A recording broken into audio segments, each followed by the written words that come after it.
بسم اللہ الرحمن الرحیم۔ السلام علیکم۔ آج ہم سٹارٹ کرنے جا رہے ہیں باب چہارم، جس کا نام ہے اخلاق و آداب، اور اس میں پہلا ٹاپک ہے رواداری۔ ٹھیک ہے، رواداری کے بارے میں ہم جانیں گے کہ رواداری کے معنی ہیں برداشت کرنا اور دوسروں کا لحاظ کرنا۔ دین اسلام میں دوسروں کے مذہبی عقائد، جذبات اور رسم و رواج کا لحاظ رکھنا اور ان کو برداشت کرنا رواداری کہلاتا ہے۔ دنیا میں مختلف عقائد کے لوگ ہیں۔ دین اسلام یہ سکھاتا ہے کہ دوسروں کو اپنے عقیدے پر قائم رہنے کا حق دیا جائے، دوسرے مذاہب کے لوگوں کے ساتھ رواداری سے پیش آیا جائے۔ اللہ تعالیٰ کا ارشاد ہے، ترجمہ ہے کہ دین اسلام میں کوئی زبردستی نہیں۔ نبی اکرم صلی اللہ علیہ وآلہ وسلم کی سیرت میں رواداری کے بہت زیادہ واقعات ملتے ہیں۔ نجران سے مسیحیوں کا ایک وفد آیا، ان سب کو مسجد نبوی میں ٹھہرایا گیا اور ان کا ہر طرح سے خیال رکھا گیا۔ نبی اکرم صلی اللہ علیہ وآلہ وسلم نے انہیں اسلام کی دعوت پیش کی، لیکن انہوں نے اسے قبول کرنے سے انکار کر دیا، اور جب ان کی عبادت کا وقت آیا تو آپ صلی اللہ علیہ وآلہ وسلم نے انہیں مسجد نبوی کے ایک گوشے میں اپنے طریقے سے عبادت کرنے کی اجازت دے دی۔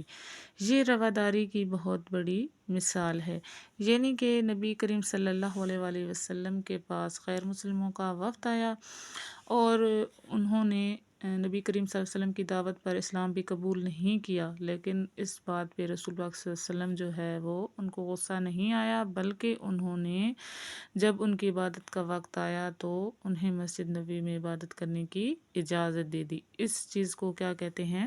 رواداری کہتے ہیں۔ دین اسلام نے غیر مسلموں کی عبادت گاہوں کی حفاظت کا درس دیا ہے۔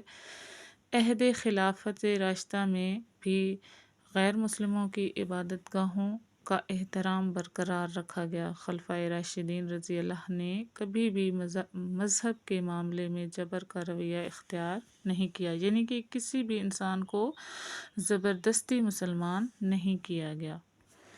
ارشاد ربانی ہے، ترجمہ ہے، اور جن لوگوں کو یہ مشرک اللہ کے سوا پکارتے ہیں، ان کو برا نہ کہنا کہ یہ بھی کہیں اللہ کو بے ادبی سے بے ادبی سے ناسمجھی میں برا نہ کہہ بیٹھیں۔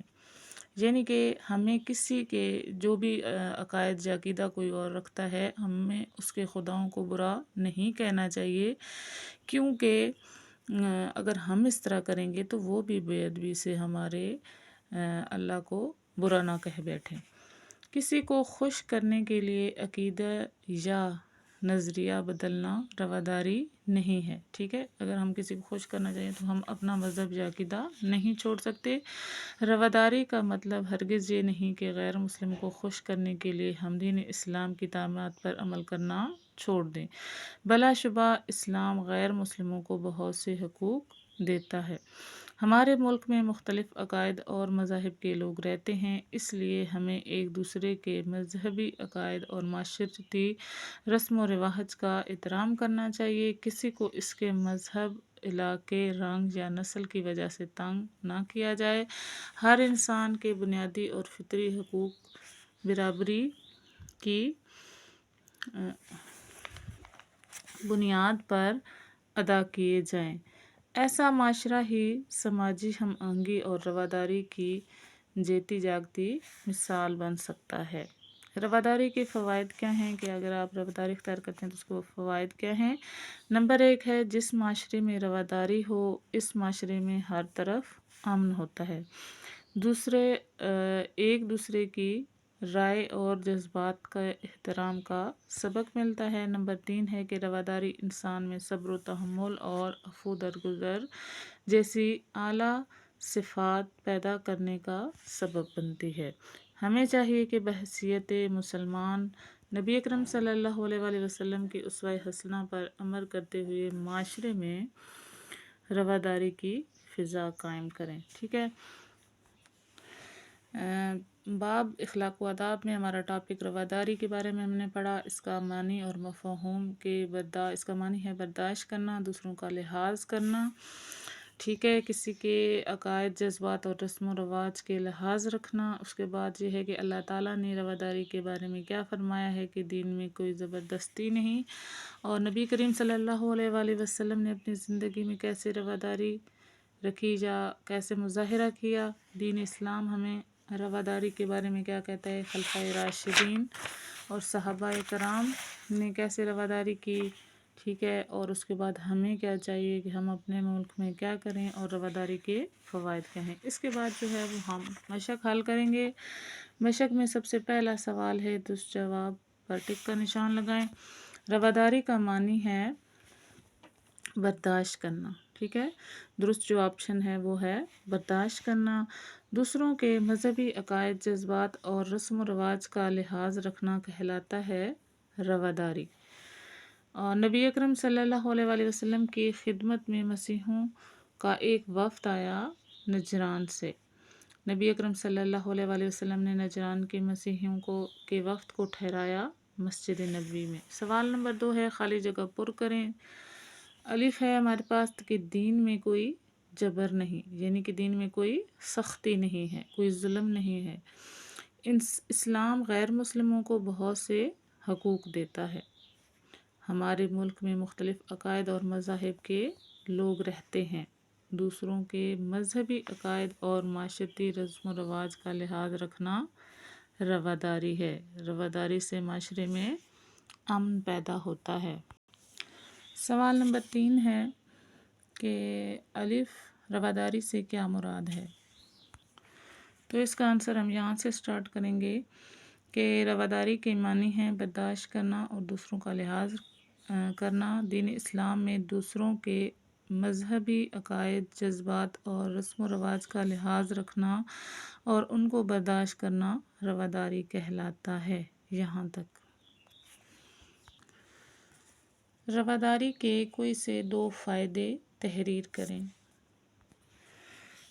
یہاں پر رواداری کے 3 فائدے بتائے گئے ہیں۔ جس معاشرے میں رواداری ہو، اس معاشرے میں ہر طرف امن ہوتا ہے اور ایک دوسرے کی رائے اور جذبات کا احترام کا سبق ملتا ہے، یعنی کہ یہ 2 فرسٹ والے آپ کر لیں۔ نیکسٹ کوسچن ہے ہمارے پاس کہ نبی اکرم صلی اللہ علیہ وآلہ وسلم نے نجران کے مسیحی وفد سے کیسا سلوک فرمایا؟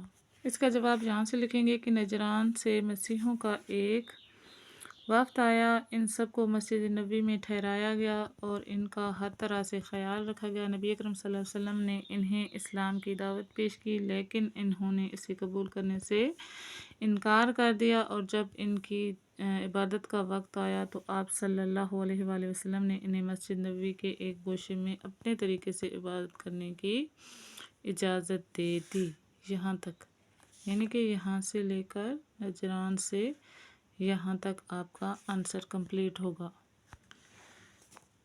لاسٹ شارٹ کوسچن ہے کہ خلفائے راشدین رضی اللہ نے دوسرے مذاہب کے درسگاہوں کی حفاظت کا درس کیسے دیا؟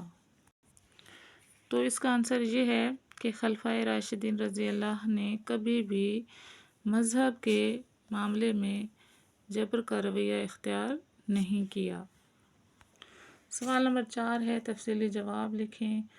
قرآن و حدیث کی روشنی میں رواداری کی اہمیت تحریر کریں۔ یہاں سے ہم لانگ کوسچن سٹارٹ کریں گے۔ پہلے رواداری کا معنی مفہوم لکھ لیں، ٹھیک ہے، اس کے بعد اللہ تعالیٰ کا کیا ارشاد ہے، اور اس کے بعد نبی کریم صلی اللہ علیہ وسلم نے نجران سے آنے والے مسیحی وفد کے ساتھ کیسا سلوک کیا۔ تو یہاں تک کمپلیٹ ہو جائے گا آپ کا آنسر۔ سوال نمبر 2 ہے کہ پاکستانی معاشرے میں امن و ترقی قائم کرنے کے لیے رواداری کا کردار بیان کریں۔ تو اس کا آنسر ہم یہاں سے سٹارٹ کریں گے کہ ہمارے ملک میں مختلف عقائد اور مذاہب کے لوگ رہتے ہیں، اس